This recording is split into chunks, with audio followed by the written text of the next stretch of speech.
So when we look at state law that's requiring cities to update their codes, there really is two major laws that is doing this. And the first is Senate Bill 35.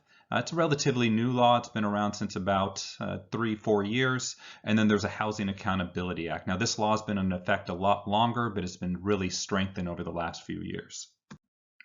So SB 35 is known as the Planning and Zoning Affordable Housing Streamlined Approval Process, but it doesn't only apply to affordable housing or low-income housing. It also applies to market rate housing. Every 8 years, the state of California, through our regional government, tells each city in California how many homes the city has to zone for. And it also does that at each income level, so market rate housing as well as lower income housing. Now, SB 35 is tied to the city's ability to actually deliver these homes. Now, if developers have not been building homes per the zoning standards, SB 35 could go into effect.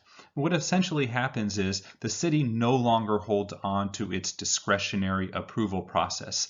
The only thing a city could do when SB 35 goes into effect is review the development against objective standards within their code. And the fewer objective standards that they have within the code, the less discretion the city has. And we'll go more into that in later slides. Housing Accountability Act is probably the law that has the most impact on housing review within California.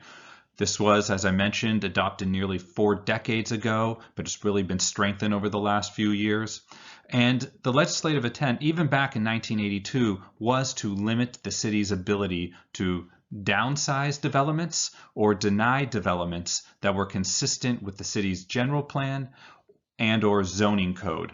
So that's the key rule. If your plan says that a certain type of development could be built, a certain size development could be built, a certain number of housing units, then the city has to approve that development with the same number of housing units as long as the development complies with objective standards within the code.